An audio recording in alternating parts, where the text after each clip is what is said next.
Hello and welcome to the Rippling Pages podcast. This is the podcast where we have a coffee with the world's most interesting writers to inspire your reading and your writing. Yes, let's get real about writing, and it's all crafted and curated by me, Liam Bishop. How are we doing today? Delighted to have you here Saturday morning. I thought I'd put a podcast episode out because we're celebrating literature and celebrating literature in Leeds. It's the Leeds Literature Festival. In today's archive re-release, you're going to be hearing an interview that I had with the writer Nicholas Royle in 2022. Nicholas was here to talk to me about his book, White Spines, The Confessions of a Book Collector. It's a wonderful book. It's a chaotic book about the journey that Nicholas took in order to find and collect all of the Picador white spines. So if you've ever been out in a second-hand bookshop, undoubtedly you will see in these white spines, these Picador editions. And what you'll hear is how this became an all-consuming passion for Nick. And so you see his journey and going to some wonderful bookshops across the country.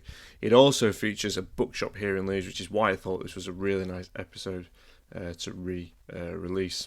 And it's just as much as it's about book collecting, it's also about the life that books lived after they've published, the hands that they pass through. You hear about the notes that Nicholas has found in the books. You read some of the messages that people have left in books that Nicholas finds when he finds them in second-hand bookstores. And these are the editions that Nick starts to covet as well. So he gets a little less inclined to find the nice clean copies.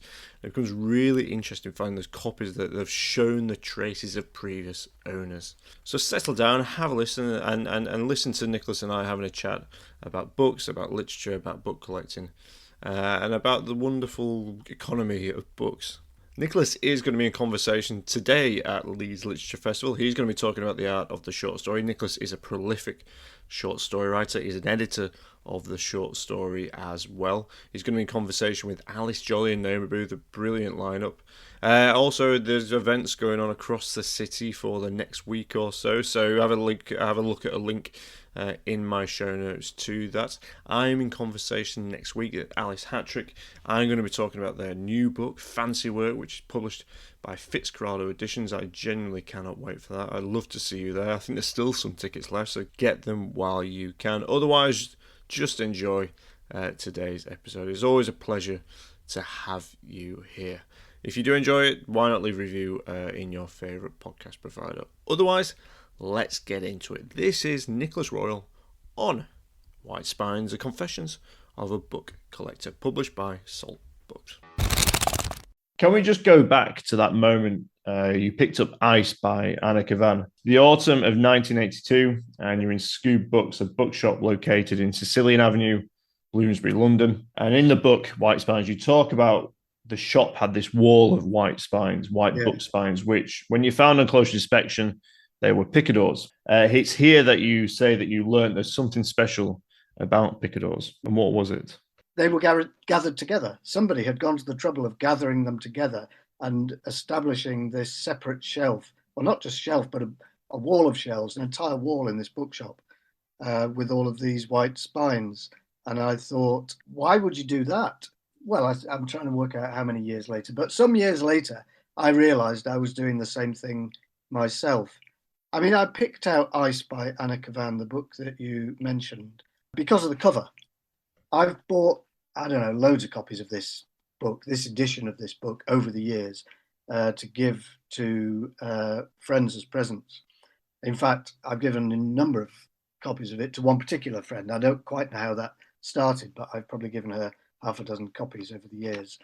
Has a painting on the cover by a Belgian surrealist artist called Paul Delvaux, who is he's probably my favourite visual artist of all time. So I was really struck by that cover.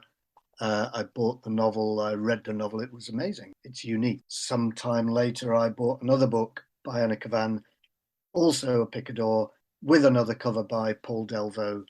And it was clear to me, I think, that there was something special about this publisher. I mean, those are two great covers, and they're two great books. She's a great writer. I think it was Christmas 1983 that my parents gave me a book for Christmas called Black Water, a big, thick anthology of short stories, almost 1,000 pages. Black Water, the Anthology of Fantastic Literature, edited by Alberto Manguel. Those are the first two Picadors that I owned. Certainly the copy of Blackwater that I've still got is the one that my parents gave me in 1983. And in fact, I've got two copies of it now because I found a copy. I tell this story in White Spines. I found a copy in my local Oxfam last year or the year before that, that I realised when I read the inscription in it had been donated to Oxfam by a friend of mine. And it had been given to her by a friend of hers, and it had been inscribed by that woman. And I love stuff like that. If you'd said to me 10 years ago, would you rather have an unmarked secondhand book in pristine condition, or would you rather have one that maybe contains underlinings or has a bit of, has a boarding card stuck in it or has the previous owner's name written in it or an inscription? I might have said, I'll take the pristine copy, please. Whereas now, I would far prefer one that bears some trace of the book's history, like a former owner's name or a message of some kind. I just love that stuff. It adds other dimensions to the life of the book for me. So it is a Rippling Pages podcast, and Nicholas is rippling through some of these fantastic looking books. Yeah, I don't know if the microphone is picking this up. But you did say there's a few different things in there. There's something about the publisher. There's something about the kind of mysticism of secondhand books. Let's talk a little bit about the publisher and Picador. Why at this particular time, as you said, some of these books that had already been published by other publishers. So were these kind of books that hadn't received?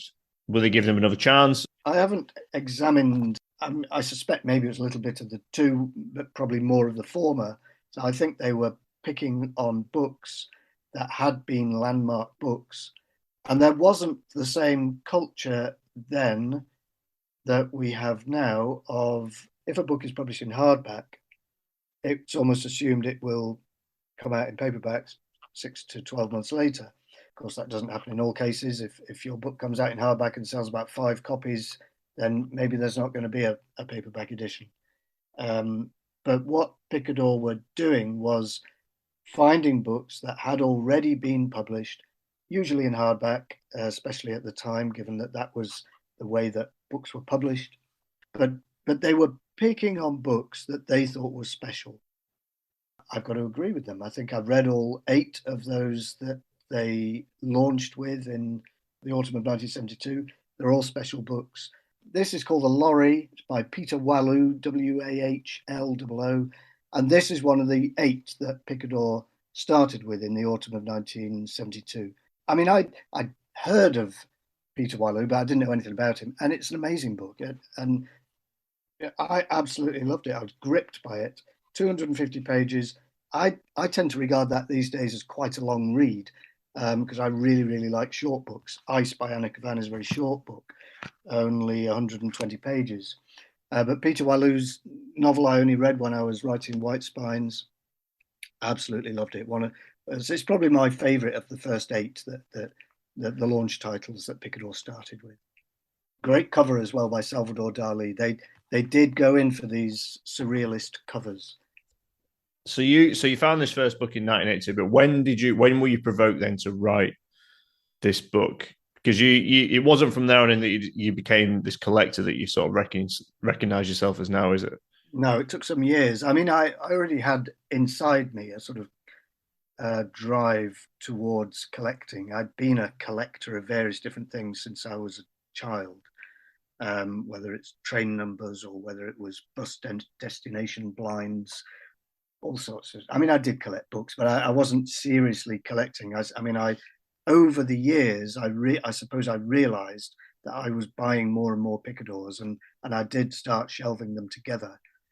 And it slowly dawned on me that I was recreating this image that I'd seen when I'd entered Scrooge Books in 1982, this collection of all white books.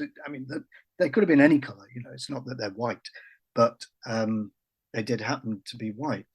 Yeah, probably 2017, 2018, because around about that time, I had started doing something that I'd last done a long, long time ago when I was, around about 1982, around about that time, and indeed for a few years earlier, I'd been keeping notebooks full of film reviews. So whenever I saw a film, whether it was on telly or at the Film Society at school or the Film Society at the University of Manchester, I would go home and I'd write it up in these blue notebooks that I had, blue exercise books, and I'd write a little review. And I read those now and I cringe because they're, but I've still got them. I wouldn't give those books up for anything. You know, the fact that the reviews that I wrote at the time make me cringe doesn't matter to me. It's the fact that I kept those records, and it was very important to me to do that. And around about 2017, 2018, I started doing that again. Social media played a part in this. I started at the end of every month, I would say, okay, here's a picture of the 6 books I read this month. And then, you know, very briefly, this is what I thought of them. And at the same time, I had started keeping a record of the secondhand bookshops and the charity shops that I was going to and the books that I was buying. I found that I enjoyed doing this, and it added to my enjoyment of the activity itself of haunting secondhand bookshops and looking for books to add to my collection. And so I suppose once I'd started writing that, at some point after I'd started doing that, I suppose it occurred to me, there's a possible book here. And when I suggested that to Salt, they said yes, and so there we go. And then I wrote the book surprisingly quickly, because normally I'm a slow writer. It takes me a long time to write a novel, but I wrote White Spines quite quickly, and that's partly thanks to the fact that I'd got all these notes that I'd been making for a couple of years, and partly down to lockdown in 2020. So I would. But it's really absorbing. It's really interesting how it becomes this story about how you really are sort of traversing across the UK. It feels like you are, and I appreciate that's not necessarily happening in real time or anything, but it feels like you're sort of dotting about the country, going to all these different bookshops and all these kind of strange and wonderful places, some not so strange and wonderful places. It feels like you're on this kind of hunt for these books. Yeah, so I suppose in a sense it's a quest. Mm. It's a quest to try to collect all of the Picadors, because at some point I decided that's what I was doing.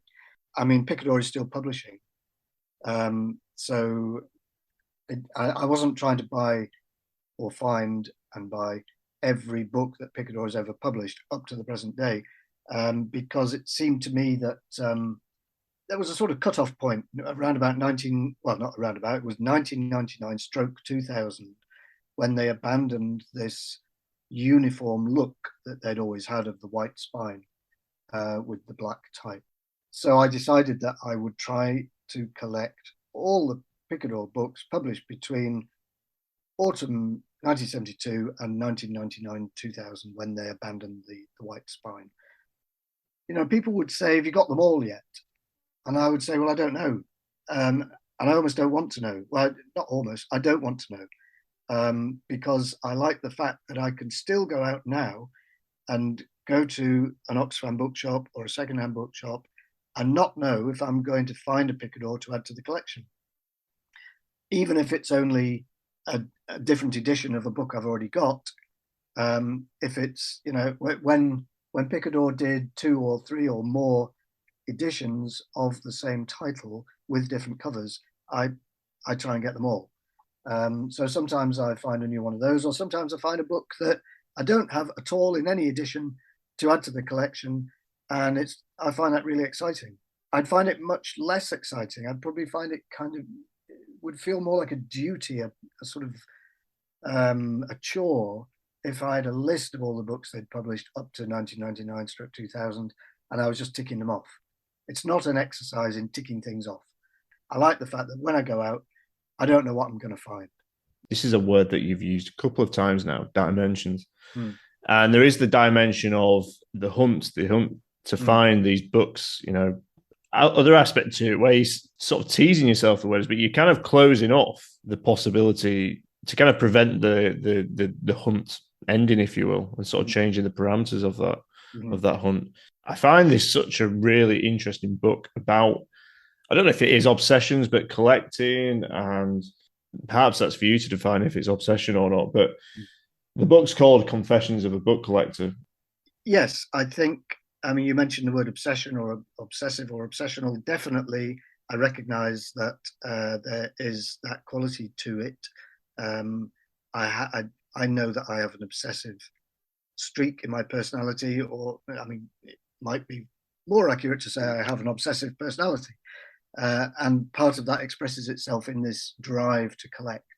It's about finding things, coming across things. I love that, the element of randomness and chance. So I collect, as I've said before, I collect other things. I have collected other things in the past. And in more recent years, there are other things that I've started to collect at the same time as my collecting books has become more as it's taken over more and more. I mean, it's funny how, so in the last 5 to 6 years, this has really become quite pronounced. And probably my book collection has doubled or tripled in the last 5 years, I would guess. And I'm not quite sure why this is, but I'm guessing it has something to do with getting older and there being this sense that my time is limited. We all know that as you get older, you can't help but become more aware of this. And it's almost like I want to make the most of it. I want to read as many books as I can. I want to see as many films, listen to as many albums as I can. Collecting and finding are very similar kind of things. You know, we all go out every day perhaps and look around us in the world, and probably we ignore all sorts of things that we see. But certain things that I see, I've now started collecting, like found playing cards. It's amazing how when you're looking for them, your eyes are open and you're alert anyway to the possibility that you might find a playing card. I now find them not every day and certainly not even every week, but maybe once a month I'll find a playing card or two. So I collect found playing cards. I've got a big, probably 2 decks worth now of found playing cards. Similarly, found business cards. I'm always finding business cards in the street now. I collect those. Found photographs. So it's about finding things. That all these things are out there in the world. In the case of the photographs and the business cards and the playing cards, they're on the street, they're in the road, and I pick them up. In the case of books, they're in bookshops or charity shops. But it's about finding. They're all out there, and there's something serendipitous about going out one day and finding this book that you perhaps didn't even know that you wanted, but you see it and something about it appeals to you. A lot of the book is spent within secondhand bookshops. And I know you've sort of spoken about, clearly the secondhand bookshop is a place for these writers. I mean, I learned about some new writers in this book, a lot of new writers that are now out of print or fallen out of favor. And you bring a new life to writers that otherwise don't have as much coverage now. Yes, I'm very, very interested. Writers who've fallen out of the public eye, who aren't in print or who weren't in print for a long time, but who are good writers. And, I'm always very suspicious of market forces driving publishing. I prefer we'll publish this book because we think it's really good. And I'm not saying that publishers these days are not saying that, but they've got businesses to run. So I understand that they need to sell lots of books, but a lot of writers have been cast aside. If I have an opportunity, which perhaps this book presented me with, to shine a light on some of those writers who've been cast aside, then I was pleased to take it. Not your first novel, but your novel called First Novel, which I think is ironically your most recent novel. Can you say that I can't work out what is more interesting? Either they are virtually identical or they're minor differences of appearance. One is creased along the top corner, the other slightly foxed along the bottom edge. I flick through both copies one after the other. They smell exactly the same. They smell of secondhand bookshops, cardboard boxes, spilt tea, the faintest hints of cigarettes, futility, time. Yeah. And that's what you kind of, less so cigarettes, I guess, these days, but it is that something about that kind of smell that indicates a book of kind of timelessness and sort of time, Yeah. an era gone past. What is it about the secondhand bookshop and being in there? And you've spoken about some of the things like finding sort of notes and things from people that have been left in like boarding cards and things like that. But the whole economy of this secondhand bookshop is just really mystified in a really wonderful way in White Spines. Obviously, as White Spines shows, I also go on very precise directed journeys in order to visit secondhand bookshops. So I'll take the train across the country or in order to go to particular secondhand bookshops because there is, I mean, they're all different, but at the same time, they're all kind of the same. Again, I come back to this idea of chance and randomness. You don't know what's going to be in there. Whereas if you go to a branch of Waterstones, you know what's going to be in there. It's not to say I never go in Waterstones. I do, and I like Waterstones, but it doesn't smell the same. I want to go in the secondhand bookshop. I prefer the smell of the secondhand bookshop. And in the case of charity bookshops, special mention should be made of certain branches of British Heart Foundation and Shelter and Crisis. In those shops, there's this other element of randomness and so on, in that their stock depends entirely on what's being given to them. In most cases, by people who live nearby, and I find that really interesting. Mm. I mean, I find very interesting the fact that where I live in South Manchester, in Didsbury and Chorlton. In Chorlton, they have an Oxfam bookshop. In Didsbury, we have an Oxfam shop with a books section. And that I would have thought that the two different demographics were very similar, but there's more going on in the Chorlton bookshop. And the books that are donated, I don't know what it is, but there's maybe it's curation. Maybe the manager has a large role to play. They're like beacons for me in the landscape, and the fact that there are fewer and fewer of them is a source of some sadness, but there are still plenty of them. Yeah, I mean, you mentioned a lot. You mentioned a lot of bookshops in the book, and chance. I mean, I've seen some in there that I know. You mentioned some bookshops, and you mentioned Oxfam in Henley, which is Great shop. great. Yeah, it's a very good shop. There's loads of great books in there. But obviously, I mean, do you know how many you mentioned in the end? How many different bookshops you mentioned? No, I don't. But there's a reader, and a former student of mine called Matthew Adamson, who probably does know because he decided that he would set out to visit all of them after the publication of the book. And I don't know how many he's done so far, but they're documented on his Twitter. Matthew Adamson. Well, good luck to Matthew. But yeah, maybe Waterstones can use that as their slogan. We don't smell the same. Yeah. We're not like those ones that everyone else has touched. Well, you see, my wife doesn't share my enthusiasm for secondhand bookshops precisely because of that particular smell and atmosphere. She doesn't want all that and also the randomness that I love. There are different kinds of secondhand bookshops and different kinds of secondhand booksellers. Some keep a very ordered shop, and I really love that because you can go straight in and you can look. If you're thinking, oh, I want to look out, I want to see if they've got any books by X, you can go straight to X. Or actually, what I tend to do is I go everywhere else first, saving up X, like I might save up the icing on a piece of Christmas cake, and I'll look at X last, which can lead to disappointment at the end of the visit.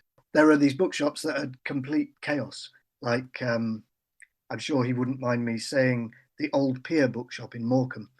My wife won't go in there because she took one look at it. I'm not going in there. It's one of those bookshops where it almost looks as if it's made out of books. The line that you write is quite neatly is when you're talking about your collecting impulse, you put, if I'm going mad, at least I'm doing it in an ordered way. Yeah. And I just found one of the just ironies about certain things, and one of them is that sort of becoming apparent as we speak now is it's a book all about the tactile nature, all about the kind of past few years we've been sort of in this pandemic, and this book puts back into the limelight touching things and holding on to things that other people haven't held. And I don't know if within it there is a community that it's trying to promote, and that we are all kind of in this sort of reading community. And get that completely, and that's a large part of it for me. That's why I love to see a former owner's name in a book, and then I'll look that person up, and I might find something about them, and I won't necessarily know that it's the same person with that name as owned the book. In some cases, you can work out that it is, and that creates a sort of imaginary connection between me and that person.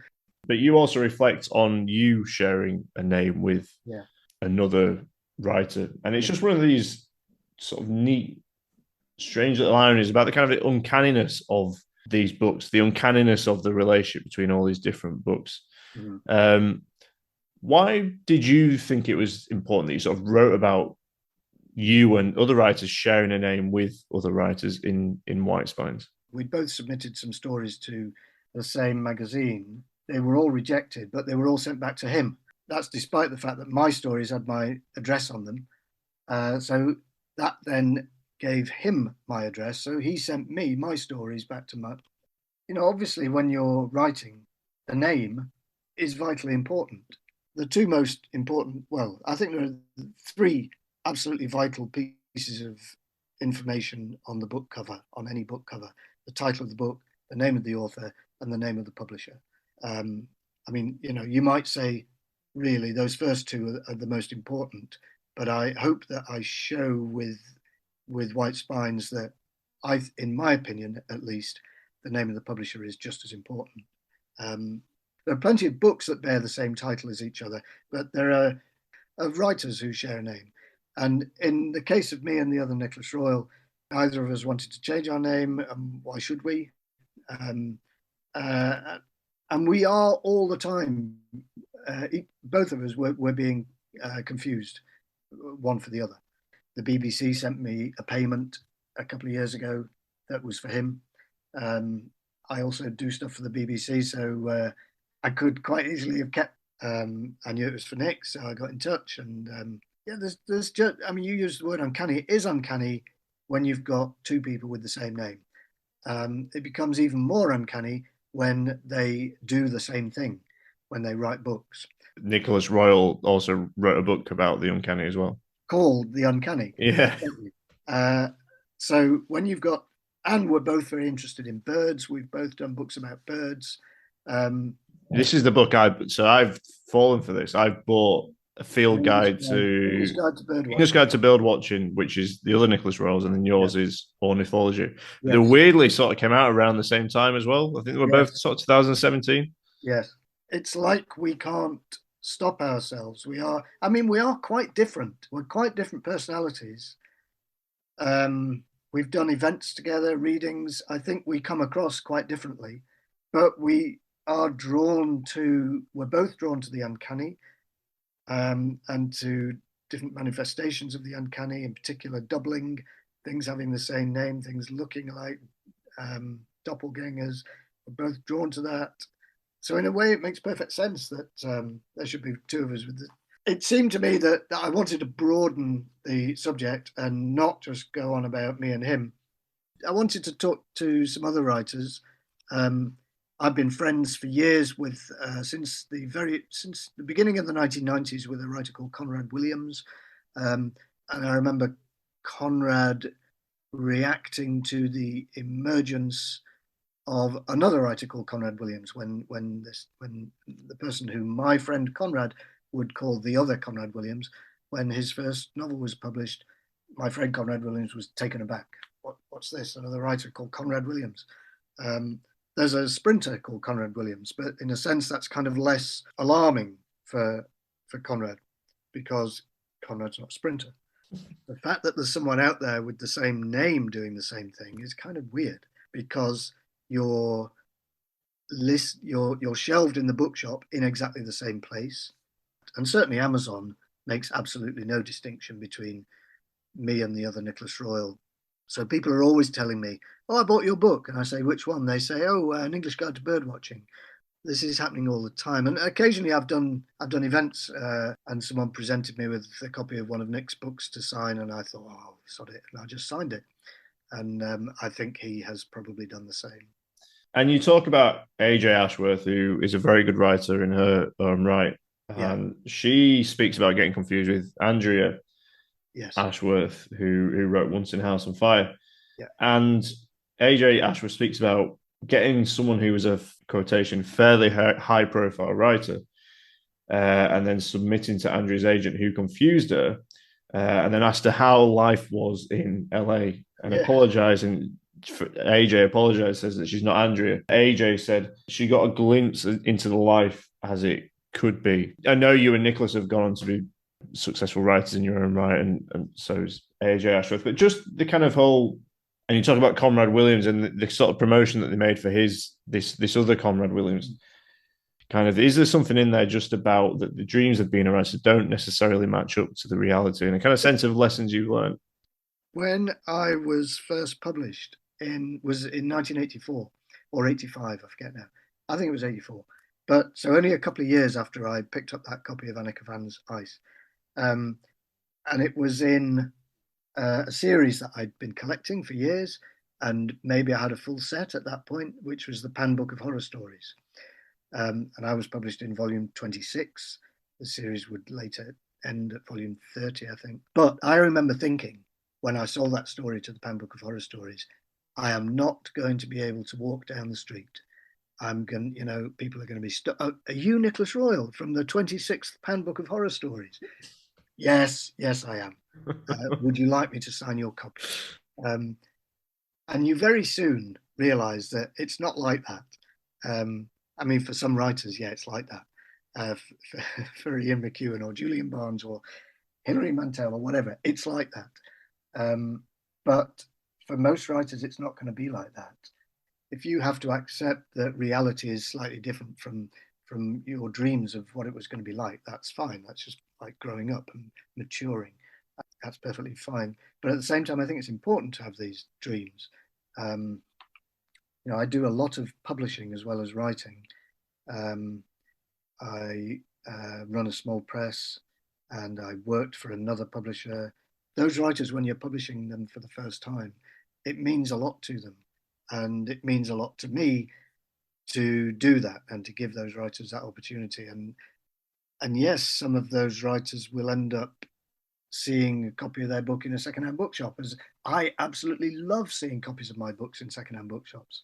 And I love it when there's something written inside them. Even if it's something like I once saw something written in a copy of my actual first novel, which was called Counterparts. And one person had bought it for another, and she'd said, "Oh, I bought this a week ago. How was I to know?" Or something. So obviously something terrible has happened to the poor recipient of this book. And she described it as a book about, I don't know, alienation and despair or something. How was I to know? God knows what happened to the poor recipient of the book, but she was still given it, presumably. And I love that. I love the fact that my books are in secondhand bookshops and will have another life.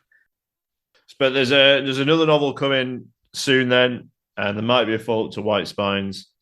You're obviously very busy with Nightjar Press and editing the Best of British Short Stories, Yeah. which come out every year.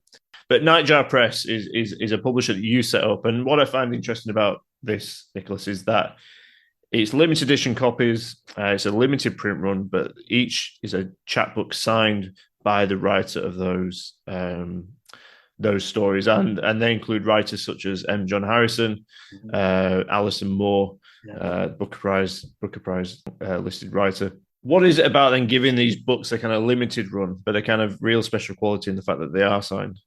Well, I think that the short story is special. So while I obviously love anthologies of short stories and collections of short stories, I also think that individual short stories are special enough to have their own cover, their own ISBN, and indeed, so to be published in chapbook form. And so that was the idea behind Nightjar. which I started in 2009. Each title is published in an edition of 200. Occasionally I do 300 because you mentioned M. John Harrison. It got so stressful when I published Mike Harrison's Last But One story in Nightjar with his fans, because he has lots and lots of fans. It got quite stressful trying to make sure that regular Nightjar readers were all able to get copies, in addition to all of the Mike Harrison fans who wanted to get copies. So when it came to doing a new story by Mike, I did 300. But again, still a limited edition. But for in most cases, it's 200. They're all signed and numbered. And going to that trouble, I'm trying to show that there is something special about the short story. It's worth going to that amount of trouble over. It's worth designing, or it's worth creating art. In most cases, usually a photograph, which in most cases is taken by me, but it's got an opportunity for me to exercise a different artistic muscle. I love taking photographs. I just think that the short story is that special. It needs its own cover, and it needs to be signed. I like to publish them. Well, they're published in pairs, and it's all about finding a story that another story can kind of talk to. Here's two stories that have the same name: The Lake by Livy Michael and The Lake by John Fox. So two stories, that's a pair of stories. Somebody said to me once, oh, it's also exclusive. I mean, it is by definition exclusive, but that's not why I do it. I think I number them and stick to this idea of the limited edition, because otherwise I wouldn't have the room for them. Yeah, I love Nightjar. Go out and buy them. You get in your hands on a limited, which isn't something that we get too much of these days for various reasons, But it sounds like it does give it that sort of sense of special quality to it. And there's a limited number of them in the world, in the same way that there's a limited number of these original Picadors.